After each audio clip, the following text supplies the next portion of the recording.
Intraday trading अगर आप करते हैं तो सही स्टॉक सिलेक्शन कैसे करें। देखिए, इसके लिए 3 मेन पिलर्स होते हैं। सबसे पहली बात है कि जो भी स्टॉक को आप ट्रेड करना चाहते हैं उसका वॉल्यूम चेक करिए, पिछले 10 दिन का, पिछले 20 दिन का, क्योंकि वॉल्यूम कोई कांस्टेंट चीज नहीं होती है किसी भी स्टॉक में, या बढ़ती घटती रहती है। तो हरदम ऐसे स्टॉक्स को प्रेफर करें जिनमें वॉल्यूम बहुत ज्यादा है। इससे आपको एंट्री एग्जिट लेने में बहुत ज्यादा आसानी रहती है। और इंट्राडे ट्रेडिंग के अंदर ये बहुत इंपॉर्टेंट होता है कि आप स्विफ्टली एंट्री करें और स्विफ्टली एग्जिट करने का आपको मौका मिले। तो कोई भी शेयर अगर 1 करोड़ से कम वॉल्यूम में ट्रेड कर रहा है तो आप उसको बिल्कुल अवॉइड कर सकते हैं।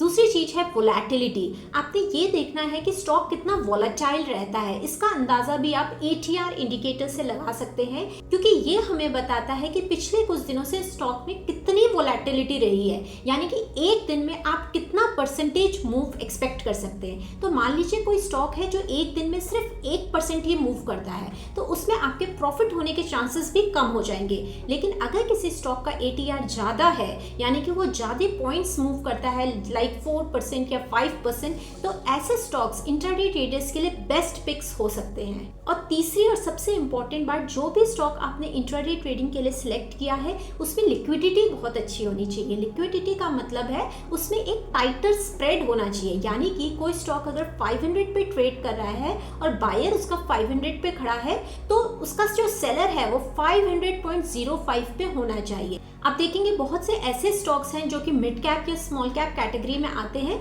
जिनमें एक टाइटर स्प्रेड नहीं होता है। कभी कभी ₹1 के डिफरेंस में भी आपका बायर और सेलर खड़े होते हैं। तो ऐसे स्टॉक्स को आपको हरदम इंट्राडे ट्रेडिंग में अवॉइड करना चाहिए। अगर ये इन्फॉर्मेशन आपको अच्छी लगी है तो कमेंट सेक्शन में अपने इनपुट जरूर दीजिएगा और चैनल को सब्सक्राइब जरूर कीजिएगा।